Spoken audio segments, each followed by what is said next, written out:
right, everybody, and welcome to another episode of the Future Ear Radio podcast. I am very excited to be joined today by Patrick Lawler. So, Patrick, thanks for coming on. How you doing today? Good, Dave. Thanks for having me. It's been a while since I've seen you. Since our paths have crossed. Yeah. It was one of those conferences in the distant past, I guess. I don't know. Time is all such a blur these days. I know. But I guess that's parenthood. Yeah, I can say I have genuinely met such good people at audiology conferences, that's a new industry for me, and I wasn't expecting it, but I've met such good people. When you're working, a lot of times you go to those things and it's like, I got to socialize, I got to network. They have been so fun. I mean, there's people that I actually consider friends that I've connected with, and you being one of them. So thanks for having me. Awesome. Well, I appreciate the friendship. Yeah, it's been really nice to get to know you. So let's talk a little bit about who you are, and your background. Let's just kind of go from the start about how you entered into this industry. Obviously, it's a longer story. So start wherever you feel is most appropriate. Yeah. So I got into this industry kind of by accident, I guess. And so I've always been in sales, whole career in sales, and was in med device sales, selling into the hospital space, OR, ICU, kind of trauma sales, and really didn't have intentions on leaving that. That was really, as I was working my way through my career, that was my goal, was to get in that space, and was very happy. It was with a great company, Teleflex, and everything was good. But my mother started showing signs of decline, and I started, taking her through those appointments, and that's what ultimately brought me to Cognivue. So when I started with Cognivue, and they told me that one of our main channels really was audiology, I was very confused. And my wife's cousin is an audiologist locally in Syracuse. So I asked her before I even accepted. I'm like, does this make sense? Because I honestly was like, man, am I going to be trying to sell something completely, random and crazy to audiologists? I didn't know anything about the space. And she said, oh no, there's a lot of research. This is very timely and makes perfect sense. So coming from her, somebody I trust, I trust the process, jumped over. So that's how I got into the audiology field. But like you said, much longer story on exactly how I came to Cognivue. But yeah, okay, cool. Well, thank you for sharing that. Yeah, I mean, when I first met you, it was obviously when you were with Cognivue, and just kind of getting to know you a little bit better about, kind of like the backstory and the fundamental reason why you joined the company. I found to be very, not just interesting, but very relevant. So anyway, I don't want to kind of put the cart before the horse. Why don't you tell the story of, obviously we know that you now work in sales at Cognivue, but how did you even become aware of Cognivue, and how did this all kind of come to be?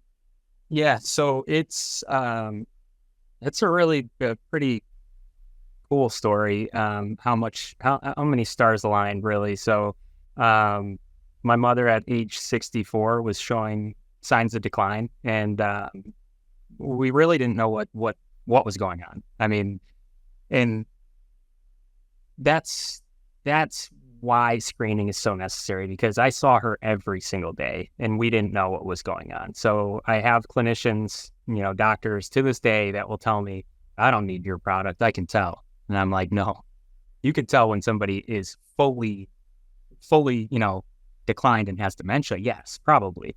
You can't tell when somebody's declining, mild stages, because my own mother, we had no idea. So anyway, she was showing signs of decline, and we really didn't know what was going on. It was, something's off with mom.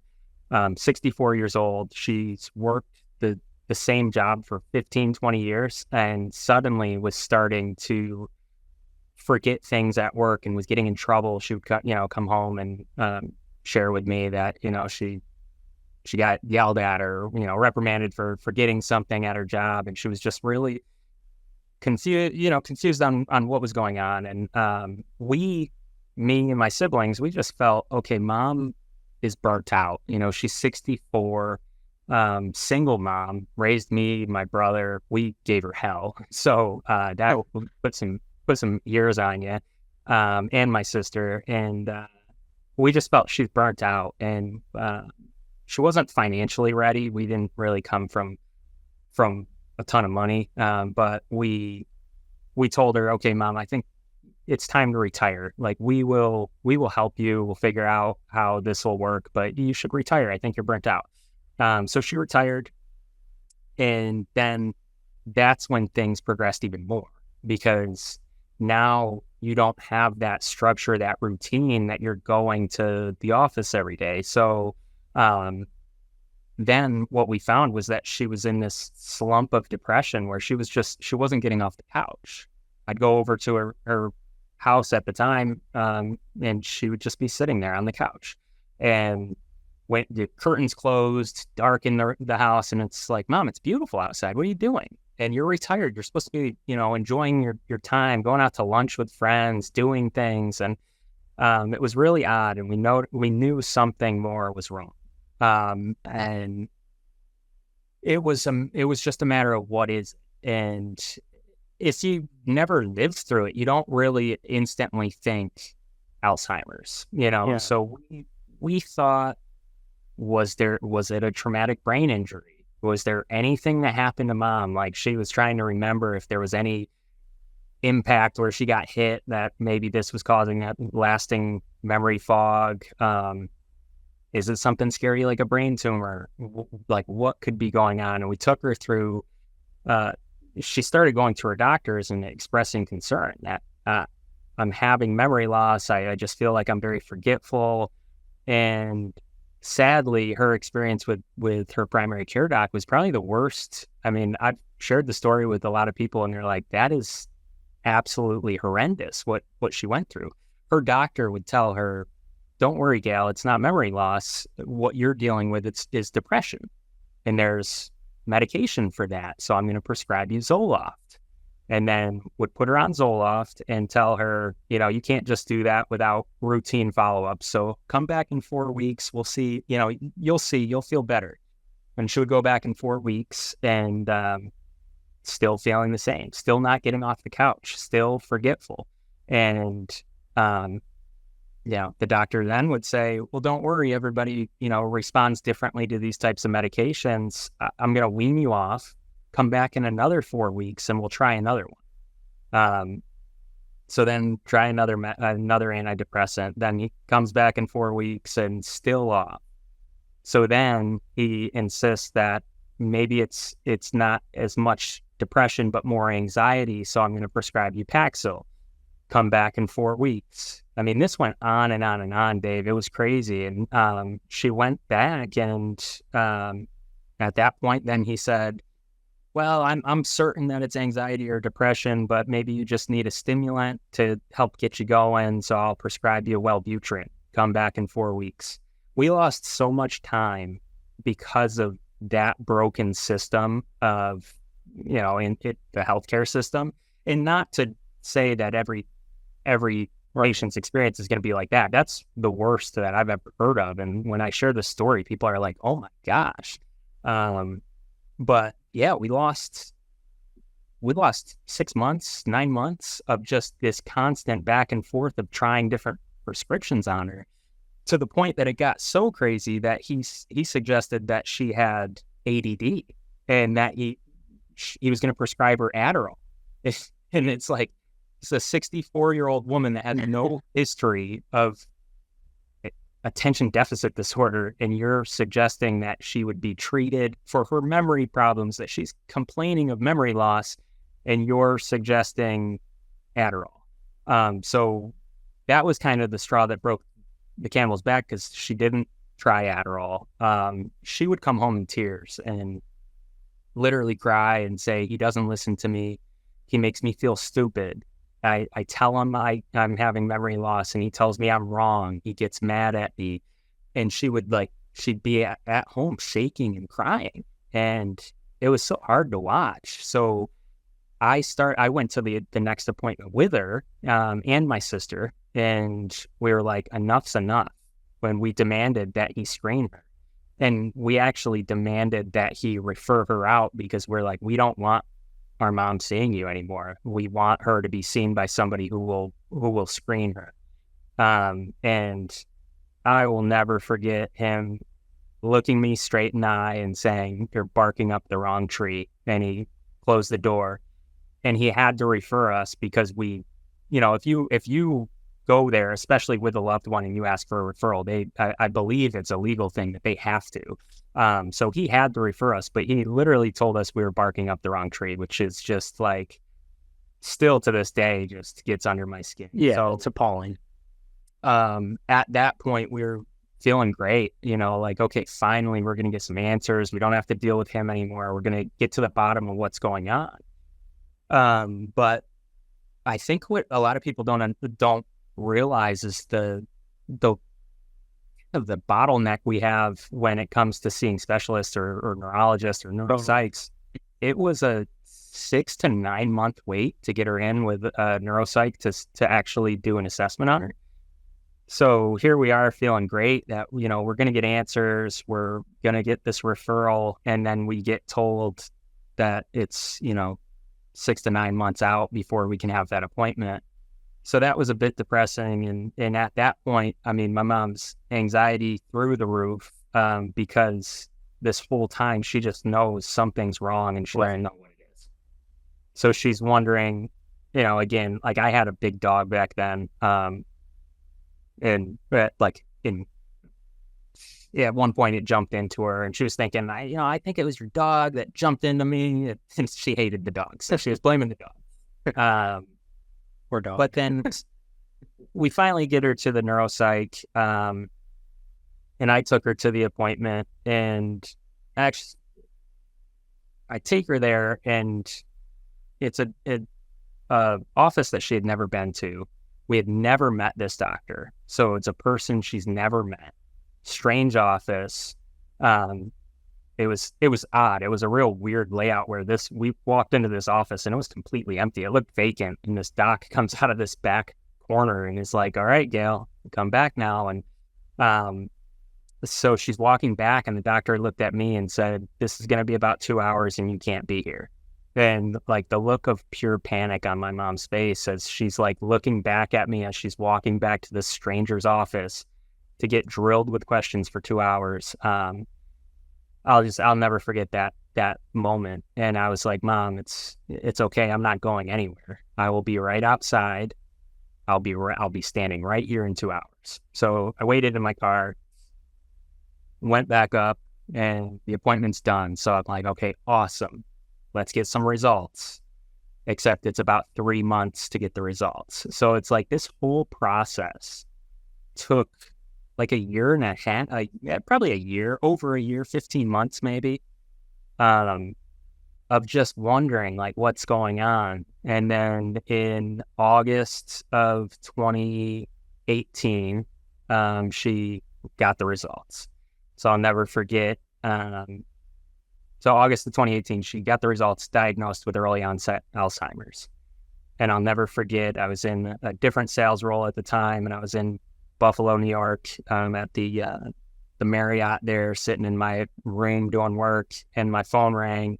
And when I picked it up, I just could hear the sadness in her voice, and she was holding back tears. And I was like, "Mom, what's wrong?" And she's like, "I got the results." And I was like, "Okay, like, what is it?" And she said, I have Alzheimer's. And I don't know if I was just ignorant or if it's just everybody that hasn't lived through it just doesn't really know. Because I was like, okay, what does this mean? Like, I knew what Alzheimer's was. I knew that it meant that you're like losing your memory and your brain was, changing, but I didn't know time frame. I didn't know, was there treatment? Like, I had no idea of, was this a death sentence? How much time are we talking? Had no idea of any of that. And so I'm just like, "Mom, it's okay. We're going to get through it." And she just broke down in tears, and she was like, "I cannot stomach the thought of not knowing who my grandkids are. Because I have 3 kids. At the time, I only had 2, but my sister has 3. And our mom is like world's best grandma. That's all she ever wanted to do. It was always, with a lot of grandparents, it's, hey, I'll babysit if I don't have anything going on. But with my mom, it was, I'll go do something if I'm not babysitting. Like, babysitting her grandkids was first. She loved being with our kids. So, yeah, that was really sad. And so she got the diagnosis in August 2018. So at that point is when I was like, okay, what is Alzheimer's? What should I be doing as a son? What can I do? And I just started researching and somehow stumbled upon Cognivue. And I just went on the website and was like, wow, this is impressive. Because I took her to all the appointments and I sat through those paper and pencil screenings. And side note, she would always do very well on. Like, and we would be left frustrated, like, she passed again. And then they say that nothing's wrong. And like, we know there's something going on. But she was just like, some of them were like, okay, table, penny, chair, remember those 3 words. And then a couple minutes later, asked her the 3 words, and I'd be like, this is not how she performs on a regular day. Interesting. So basically, like the screening methods weren't catching her, more or less. So they're all different levels of sensitivity. And I'm not saying that they don't work, but they were not good in those early stages of being able to show us something was going on. Interesting. Okay. And the amount, and that doesn't, and I'm not, that can just be how it's administered. So right.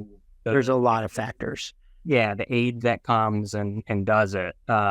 It's just, I always was kind of disappointed that, like, man, I feel like it's our word against this screening, and we're telling them like something's going on. But it wasn't. We weren't really able to get answers until later on. And but so anyway, I was very impressed when I went to Cognivue's website that, one, the technology, because I just thought, wow, like the paper and pencil seemed very dated, and I thought, like, wow, this company's onto something. A self-administered computerized device seems needed.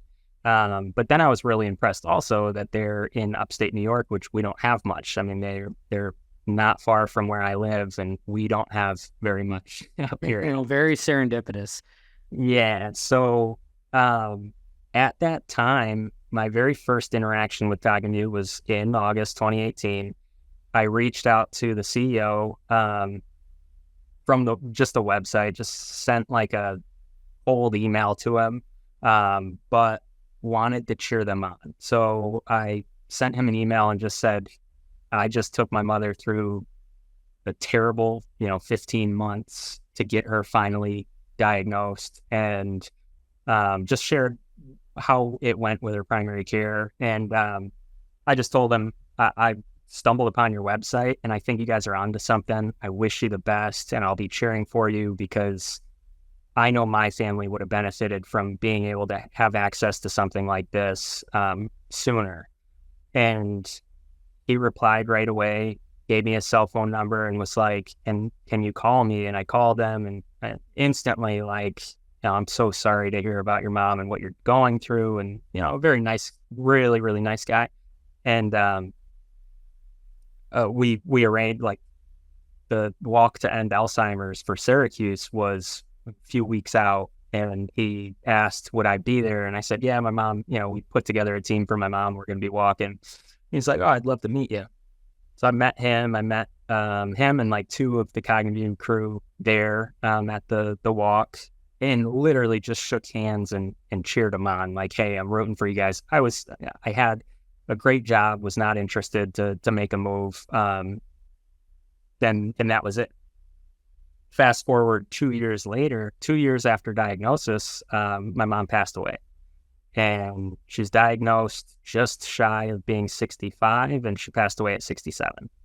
And at that time, a few months went by after her passing away, but I reached back out to him, and I can't remember if I called or just sent an email what I did, but I reached out to him and I said, "Hey, I don't know if you remember me. A couple of years ago, I sent you a message. I met you at the walk. My mom got diagnosed. I never told you what I do, but I'm in medical device sales and I need to be a part of what you guys are doing."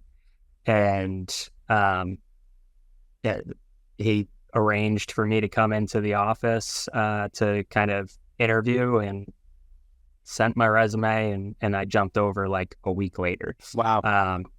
Yeah. And my wife was like, I mean, Teleflex is a big company. It's a global, very large company. And my wife was like, "You're going to leave and join what?" Like, the startup in Rochester.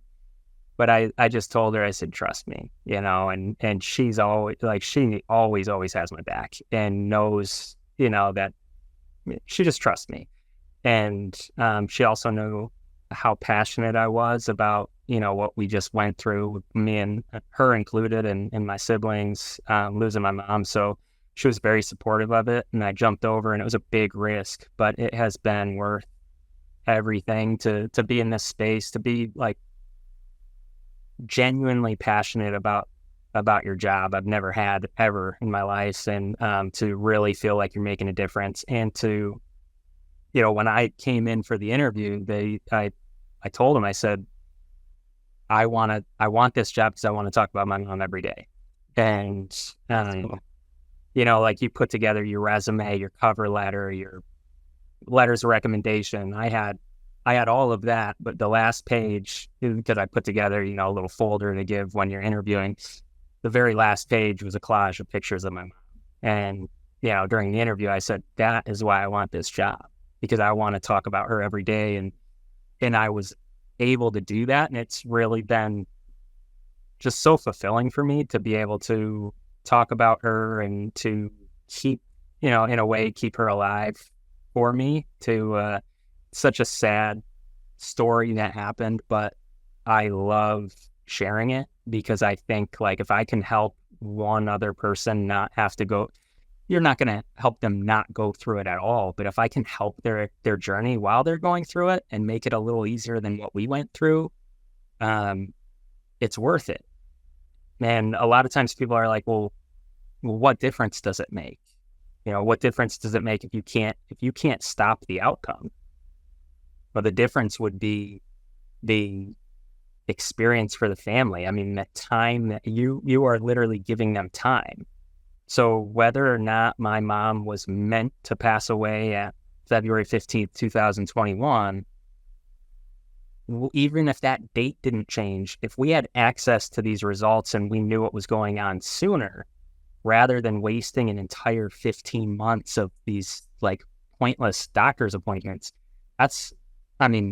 I would give any amount of money for one day with her right now, to get 15 more months of being able to cherish that time, knowing what is going on. And if we knew that it was Alzheimer's, like, there's a lot that we could have done. We could have planned more financially. We had to put her in assisted living, like things like that, that all, like, it would just help our family to make those choices. But then also, like, things that I did, like I was traveling. I've always traveled for work, and I was on the road, 3 nights a week. I probably wouldn't have done that. I probably Right. tried to work closer to home and spent more time with her. I mean, there's a lot that even if you can't change the outcome, you can change the experience. And that's what, I'm really passionate about trying, to help in this role. Yeah, thank you for telling your story. I know that it's not a fun story necessarily, and it's painful. But I think it really does kind of lend itself to this whole backdrop of I think a much more, a broader conversation that is so relevant. I mean, I will never forget, I was at the FCOM meeting, so that's the Florida Combined Otolaryngology meeting, and I was at that, and I'm in a presentation where it was Jill Davis, and I can't remember who the other audiologist was. And, this was kind of my first exposure to Cognivue. And, Jill was talking all about how she's using it in her practice as another, sort of tool to illustrate what's really going on with the patient. And, in this presentation that they're presenting, they're talking about sort of generational fears. And, they talked about how for you and I, like our grandparents' generation and every previous generation, it was like heart risks or it was cancer. And now, with today's generation, like the number one fear is dementia, Alzheimer's, cognitive decline. Yet here you are telling this story about how it took you 16 months for your mom to more or less be diagnosed with it. I can't even imagine how painful and just how much anxiety you would have throughout that process of not fully knowing what's going on as the patient, as the loved one. So I think that you do a really good job here of illustrating just how broken this really is. And I think that, this applies to a lot of different areas of healthcare. I think that it's not a preventative model, it's a reactive model. And so, there's a whole conversation like we could have there about our healthcare system in general. But I just find this to be one of those things that it really clearly is. It's obviously a pressing concern for a significant portion of the population, but in practice, it's, as far as I understand, and I'm not going to pretend that I'm an expert of how cognitive screenings are broadly administered in the country and all the various versions of that and the types of medical professionals that are administering those tests. But I think that your experience is probably more common than atypical, because most people are usually they're going to default to like their physician, just like you did. And so you really are sort of then at the mercy and in the hands of that physician, and whether or not they're sort of practicing to their full scope. And when we know that, this is sort of a newer field of science, more or less. I mean, we've known dementia and Alzheimer's have existed, but the brain is still such a frontier that we're learning so much about that, it doesn't surprise me that you went through this experience, because chances are that physician more or less was wildly uneducated in some of the more modern, ways in which this type of thing can be administered. So again, I think you just tell a story that's highly relatable, whether you're directly impacted or somebody that went through something very similar. The consistent sort of point remains of the broken nature of like, how do you even really know? And then also, not just do I know, am I sort of in the midst of cognitive decline or early onset of Alzheimer's, but what's the rate of decline? I know nothing. It's like all I know is it's like a check engine light. It's like, the light's on, but so all of this is to say it's 2024, and I kind of feel like this is one of those things that's at the forefront of like science is how do we, knowing that this is such a pressing concern for a lot of people, and this is such a fear, how do we do a better job of alleviating that fear by maybe developing better methods of diagnosing and screening this and then properly administering those? And so I know that's all kind of like right in your wheelhouse within Cognivue if you're wearing that hat, but just Patrick, yourself as a son, it's like everything you just described, like that all sort of can get at least alleviated to some extent if they had just been able to diagnose her more efficiently. Yeah. And so, I mean, in my opinion, Patrick, as the son, I think there needs to be brain health screening at an annual physical. That's, and no one company is going to accomplish that. Like Cognivue is not going to be the one to figure that out. And it's going to take all of us. And that's why I honestly don't feel like in this space, I've never looked at anyone as a competitor because we are all fighting for the same thing. And it's going to take all of us getting out there combined to really make a difference when we're looking to, I mean, this is going to sound bad, but I don't care about selling. I don't care about selling devices. I care about the impact that we can have on communities and on families and patients. And it's going to take a whole army of us to really make a difference. So that's what I'd like to see. And I would argue that probably all of the, people in this space that are on this fight would like to see that too. I mean, you get your vision tested, people are getting their hearing tested, you're getting blood pressure cuff, but you're letting arguably the most important part of your body go, we're just not going to talk about it. Like, what sense does that make? Like, well, it's an interesting point that you make, though, because, the audiology industry obviously can relate to this. I mean, in some instances you get your hearing tested, but in many you don't. I mean, it's kind of completely absent of the annual physical. And, that's been something that's been a point that's been lamented for decades of like, why isn't audiology, why isn't the hearing assessment a broader priority for the average physician? And, their pushback would be that there's not, kind of like the whole ACHIEVE trial that Johns Hopkins was setting off to do. A big part of that was to help justify why your hearing needs to be screened on an annual basis, trying to kind of justify incorporating a new process. So, I mean, you're right where you're basically, adjacent to that, basically petitioning the national roster of physicians, hey, give this more attention. And the point I'm making is like they're getting petitioned on all these different fronts, which sort of then begs the question of, well, who is the right medical professional to administer this? I mean, I think that in all the conversations I've had with you, I think it's clear. It's like we've identified that, yes, there is clearly a need for cognitive screenings. There's definitely a need for a better way to screen for a lot of these things. I mean, just based on everything that we just talked about.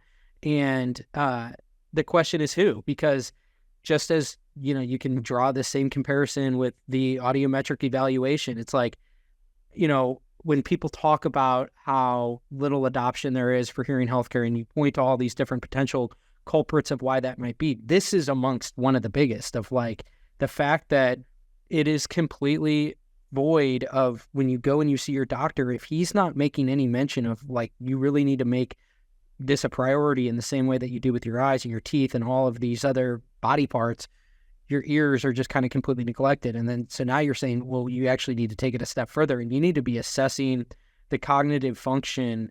Like when do you do those screenings? It obviously just opens itself up to a whole new line of questioning. And I think that what's interesting is it's like, obviously, this conversation was had strategically at Cognivue at one point in time of which medical professional makes sense to administer this test. And they landed on, well, what about the audiologist or what about the hearing instrument specialist?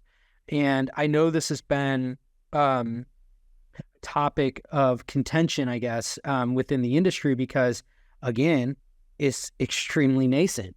I mean, when we're talking about how audiology is conducted in all of the various settings, a lot of what that is anchored to is, from the 1950s, 60s, 70s, the times when there weren't very effective ways in which you could screen for something like cognition.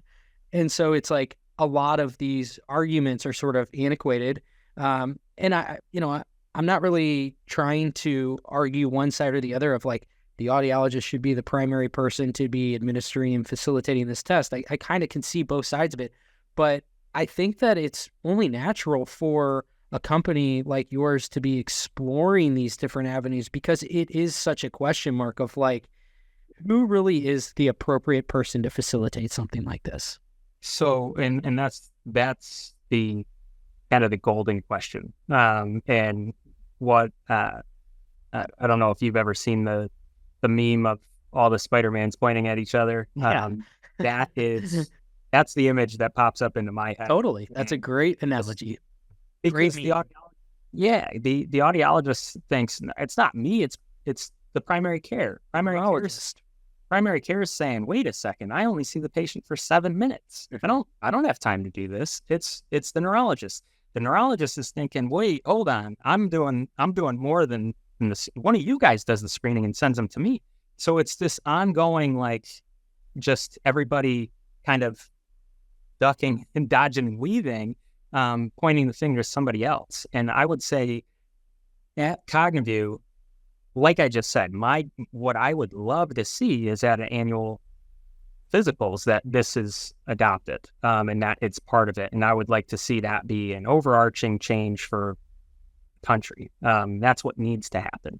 That's not something that happens overnight. Obviously, like you alluded to, the hearing healthcare space has been fighting that battle for a long time too, and it's still being fought.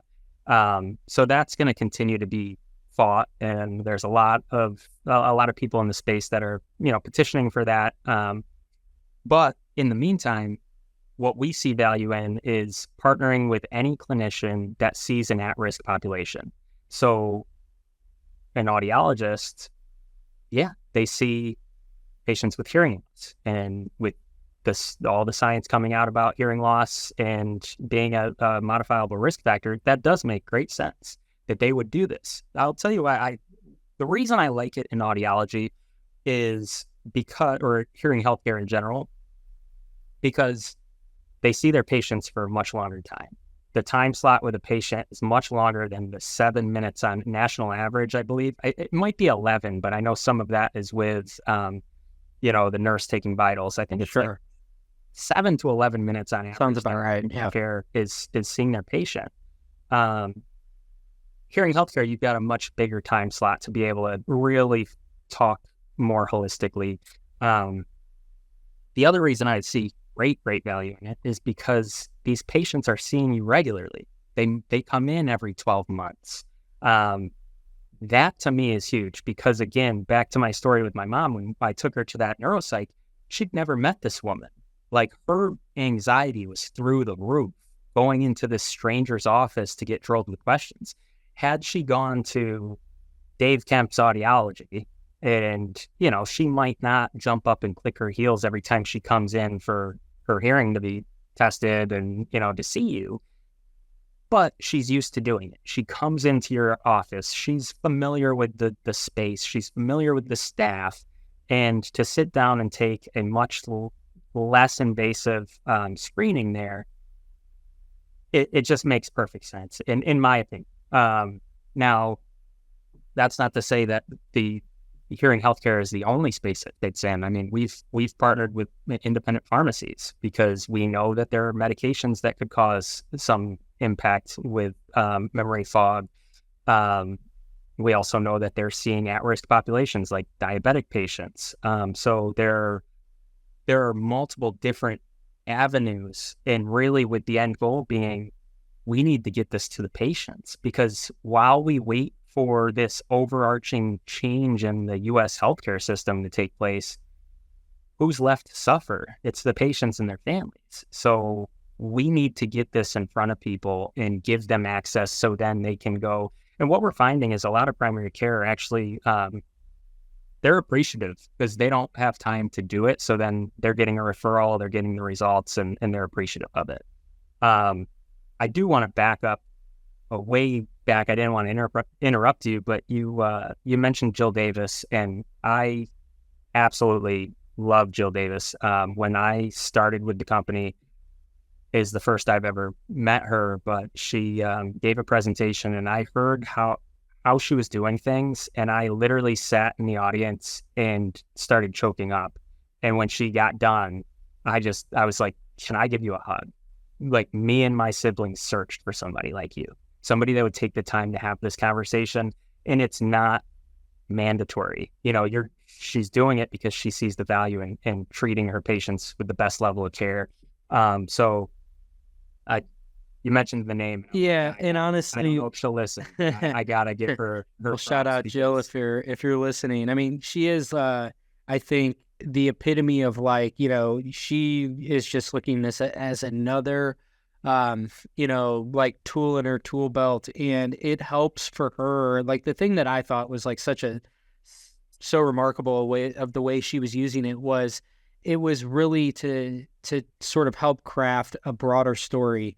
And that to me is like when you can, and that takes a pretty special person, I think, to be able to take these sort of disparate data points and then on a person by person basis really help them to explain like, okay, like here's really what's going on here and connecting all these dots. I mean, that's massively valuable. And I think that's kind of been the question is like how replicable more or less is like her procedure and process. Because when you see it in tandem with, being able to really explain the benefits from a, modifiable risk factor, and it's not fear mongering. It's really just saying, look, here is sort of the way in which your, impairment is going based on these assessments. And here are ways in which we can sort of stunt the progression through some of these modifications. Like we're going to aid you. And she's got all of these different data points that show like, okay, so here you were unaided, here you are aided, here you are pre-test, here you are post-test. And so she helps to really kind of break down and show, and this is what I was getting at, is like, it's one thing to say you are in the midst of early onset of Alzheimer's or dementia, but it's different to say, here's sort of like almost the rate of progression. And here are some ways that we can maybe try to, bend the curve a little bit. So anyway, I found that to be like, for me, that was sort of like on full display of like, here is how this thing can really be used when it's, at full throttle, when you have somebody that really knows what they're doing. And I guess as far as I kind of remember, that was the question mark then became, I think, for Cognivue of like, how can we sort of templatize some of this stuff that she's doing to make this reproducible across other providers and stuff like that. And again, it's hard because a lot of what was driving that was her and her expertise of being able to blend these disparate sciences together. But it really did sort of display like, wow, this is what it really looks like when you arm an audiologist with a tool like this. It was impressive. So I will say two things, but first, Jill actually just did some a whole bunch of training videos for us. We have a bunch of, I think it's like 12 modules. So that's brand new at Cognivue. So we do have training modules to really dig into the specifics of how she uses it. Now, to back up, you had mentioned fear mongering. I will not do business with somebody that's trying to scare patients. I can tell you. I'm overseeing the sales team at this point, and I've actually pulled a device in the past because I kind of learned how it was being used, and it wasn't an audiologist, but I just didn't agree with it, and I would refuse anybody in the market that's using it to fearmonger and to try to scare patients. I would gladly pull that device back and eat the loss than to take advantage of arguably the most vulnerable population that we have. I just want to say that because there is nothing more important to me personally than these patients and their families, and dollars on the bottom of a balance sheet are not more important than that. I would gladly pull a device back if it's being used in a harmful or negligent way. Right. And 100% stand by that. The other piece is kind of the recipe for success. It's going to look different with everybody because everyone's going to have a different style. Everyone's going to have a different approach. I mean, you see Jill Davis give a presentation, and then you see Keith Darrow give a presentation. Their talk tracks are wildly different. Their mission is the same, and what they achieve is the same, and they're both very, very successful at what they do and awesome. I love both of them, but their approach and their style is different, and it should be. Everyone has their own way of their own brand. I would say what the the common denominator is that they have confidence. They're willing to dig in and to talk about this. Um, that's the underlying problem. Is I've had people that say, literally have said to me, I won't touch this with a 10-foot pole. I won't touch this conversation with a 10-foot pole. And to me, it's disappointing. It's kind of like a knife in the heart. But I literally replied to them and I said, well, I understand that you're not ready to have a conversation like this right now. I do trust that we're going to talk again in the future because the industry is heading this way. And when you're comfortable, give me a call back. I'm not here to force your hand on anything, but the confidence, that's the problem. I've had people that have said to me, I don't want to have this conversation. It's scary. And I always say, Right. it is scary, but what's scarier is not having the conversation, because that's what we lived through, is a doctor that didn't want to have the conversation and just strung us along for a year and a half, and we lost a lot of time. So I would say that's kind of the recipe there, would be the confidence to have the conversation and knowing, I think, again, being new, few years in audiology, but it was very apparent quickly in this industry that almost everybody in this industry is in it because they want to care for patients. Mm-hmm. You know, they are in this profession because they truly want to help patients and they want to give them their hearing back, and they get joy out of helping and being, the solution. And when it comes to cognition, there might not be like an overall, like, one size fits all solution, because it's such a multi-layered disease that so many different things play into. So that can be discouraging to them, because they're like, well, I don't want to talk about it if I personally can't fix it. Right. And I can understand that, but also if we're not having the conversation and getting that journey started for the patient, we're really doing them a disservice. You might not be the one to help them, but without you, how long would that patient go without having any idea of what's going on? So if we can be the one to identify it and say, listen, I'm staying in my wheelhouse. I'm going to treat your hearing. We know the two can go hand in hand, and we're going to monitor this. But if we don't see improvement, we're going to refer you back to your primary care. I'll provide them these results, and they can talk to you about other risk factors that could be impacting this. There are a lot of modifiable risk factors. Hearing loss is only one. Now, if we were, that's what we need to remember, is that we are not the only modifiable risk factor. So you can have confidence telling them, hey, I'm gonna address the number one modifiable risk factor. But if that doesn't, if we don't see improvement, I'll refer you to your doc, and they can look at the other modifiable risk factors and try to get to the root cause of what's going on. To me, as a patient or as a loved one, that would be so valuable, because even if it's like, okay, like I said, even if that end date is the same, now we've been made aware. Like, if Jill Davis did this, and I literally was like holding back tears hearing about how she does this, because I'm like, wow, like, she probably has no idea what a difference she makes. And not to everybody. I think I told her this. I was like, you might have 9 out of 10 patients that you do your whole battery to, and you might have 9 out of 10 that are like, why the heck did you make me do that? And they pass with flying colors, and they're just ticked off because they don't understand why I had to do it. But that one patient that is like, oh wow, like something's going on, and then maybe it's the hearing loss, maybe they started a medication that isn't reacting properly, or maybe there's so many different things that can happen.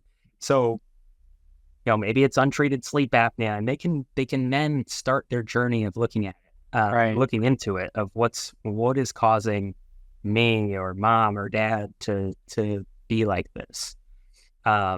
I just think it is so important, and I truly appreciate all the people who have taken hold of this and have done it in their communities, because I believe they're making a huge difference. Yeah, I think it's just all so new, and it's one of those things that it's going to be interesting to see in 5 years, like what's the dominant method of how this is provisioned. Whether it's Cognivue or it's something different, like what type of medical professional, and like are there um, reimbursement codes, like it's just going to be kind of interesting. Again, I just feel this is also nascent, and a lot of the behavior and sort of interactions that you're experiencing, I think are like a variety of different reactions to this, sort of broaching this brand new topic. And some people are really enthusiastic about wanting to participate, and others are, for a variety of reasons, saying maybe I'm not the right person for this. But I think that the question sort of gets begged is like, who is? And it's like, at what point in the course of the audiology history, like when was it deemed that vestibular sciences would be a part of this whole thing, and what was the catalyst behind that? There's some of these subspecialties within this field that are now just sort of exist, and they are part of this broader family of sciences. But there was probably a point in time when that was controversial, of when that was going to be ushered in and made part of the scope. And so anyway, I feel like, you've kind of been at the forefront of this brand new method of screening for something that is clearly very top of mind for a lot of people. And I think it's just a fascinating sort of element to the modern day, hearing healthcare landscape is cognition screenings. Like that's a brand new thing. And I think it's fascinating to watch the reactions of, some people that are really enthusiastic and others that are adamantly opposed, and the whole spectrum in between. And it's just one of those things to kind of understand where these positions are and why those positions exist. And from there, I think you can really start to kind of build a consensus across a lot of these different people within this profession of what is the appropriate way to facilitate this. Yeah, and I respect everyone's decision and everyone's opinion. I mean, everyone's entitled to practice as long as it's not malpractice. But I mean, everyone's entitled to their approach and how they want to do their job, and I respect it. But I would say, like you said, I've had conversations where people are not. Like I said, I want to touch this conversation. It's with a 10-foot pole, but I can also say I've had such good experiences. Like one that stands out is I was presenting to shortly after I joined the company, and I was presenting to a hospital group, and it wasn't hearing healthcare, but gave this presentation and room full of doctors and nurses, and I'm leaving and walking out to my car, and the door is open, and I'm literally like stepping out to the parking lot, and I hear somebody running behind me, and they're like, "Patrick, wait." And I turn around, and I'm like, and it's this woman. She was a nurse that was just in the training. So I'm thinking, did I forget something? I'm looking to see if she's bringing me my computer or something.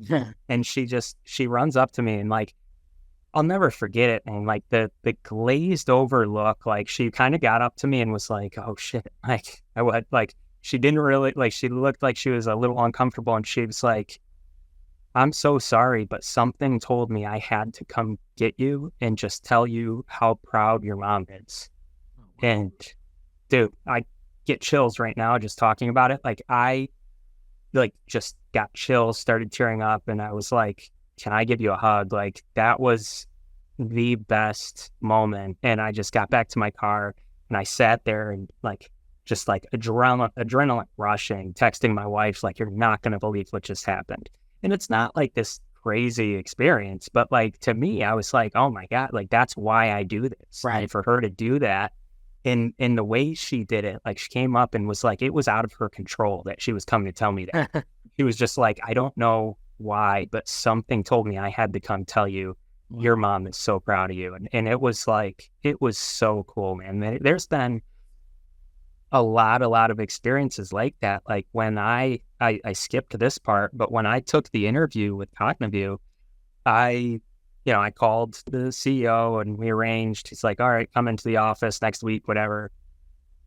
And I got into my car in my driveway and I put in Cognivue in the GPS, hour 12 minutes. And I pulled up. When my mom passed away, we put together a playlist because we didn't want just like instrumental piano. We wanted like mom songs. So I pulled up my playlist. That I have a mom playlist, and you might think I'm like a sociopath, but I love it. It's awesome. I listen to it on the way. I'm at the office right now. I listen to it on the way here. Like I listen to it weekly because it reminds me why I do what I do. And I'll tear up listening to some songs, but it just brings me back to like, okay, this is why, yeah, you're gonna get people that say no. You're gonna get people that say they don't want to do this, whatever.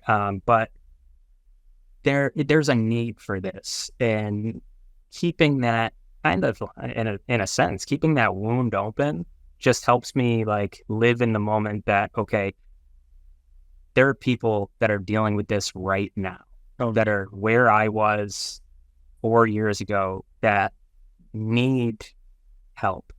So anyway, hold up that playlist, hour 12 minutes, start to finish from my driveway to the parking lot of Cognivue. I listened to my mom's playlist from start to finish. That's so cool. And it was, yeah. So like when my wife was like, "You're going to do what?" I was like, "No, babe, like, trust me, I got this." And like something tells me like, this is what I'm supposed to do. And there have been a lot more situations like that. Like during my new hire training, I asked the CEO, like, so we're owned by Mr. Tom Golisano. He's a founder of Paychex payroll company. Very, very successful businessman. Also a huge philanthropist. His name is on a ton of hospitals across upstate New York. So growing up in upstate New York, like everyone knows that name. They don't know him personally, but everyone knows the name. Like he is probably the biggest success to come out of upstate New York. And I've just been aware of who he was since I was a kid, and always like inspiring. Like growing up, I didn't want to be, Michael Jordan. I wanted to be a businessman. Like I wanted to be a successful businessman. So like when I started with Cognivue, I asked the CEO at that training, like, how much do I have to sell to get a meeting with Golisano? and he laughed at me and he's like, not gonna happen. But then fast forward like 7 months after, I did pretty well right out of the gates because I'm just very passionate about what we're doing. And I think I'm not pushy. I'm not trying to talk about features and benefits. I'm just talking about the need for this. And if you can relate to that, and if you can sympathize with that, then maybe you want to be a part of this. Like it's going to take a lot of us. And so fast forward like 7 months later, I'm driving and I get a phone call from the CEO and he's like, I want to make it happen. And I was like, what? He goes, I want him to meet you. So months go by, I hear nothing. And I'm like, I'm not letting you get out of this. So I'm calling him, texting him like, hey, hope you didn't forget to set that meeting up like you told me you would. I'm trying to like just, hold him accountable for it. And months go by and I'm thinking like, it's not going to happen. And all of a sudden I get a call from him and he's like, hey, next Tuesday, whatever you're doing, like clear your calendar, reschedule any meetings you have. I will come into the office and I'm setting up a meeting with you and Mr. Golisano. And I'm like on the phone, like, okay, I'm going to check my calendar now. I'm checking and I just chills. And he's like, are you good? And I'm like, it's my mom's birthday. Wow. Yeah. So there's been cool. There's been so many things that are like, keep me going through this because it's such a passion and also it's inspiring. I mean, when I meet people like a Jill Davis or a Keith Darrow, absolutely love him. Like he is, anybody that wants to be a part of this mission that is going to promote the need to talk about it, to talk about a scary topic that people don't want to talk about. But if we talk about it, we can help people. So it's been a wild ride, and I think we're just getting started. So I'm really excited to keep it going and to, just see where things take us. Awesome, man. Well, I can't thank you enough for coming on and telling your story today. I think it really helps to provide color behind you and the company and sort of the mission, because, I think regardless of how you feel, you can't fault, this group for trying to kind of usher in change in terms of, trying to prevent stories like yours. They're real instances. So where can people link up with you? What's the best way to connect with you for anybody that might want to learn more, or just continue the conversation? Yeah, absolutely. So LinkedIn, I'm very active on LinkedIn. I've got a lot of hearing healthcare that I've connected with on there, but LinkedIn, or my email is just my first initial last name, plawler@cognivue.com. And if you forget both of those, you could go on the website and submit an inquiry, and just I think there's a notes section, and you could just say, talk to Patrick, and Cool. and they will come to me, and I'll give them a call. Awesome. Very cool. Well, thank you again, Patrick, for coming on, telling your story. It's been a very interesting conversation. Thanks for everybody who tuned in here to the end. We will chat with you next time. Cheers. All right. Thanks, Dave.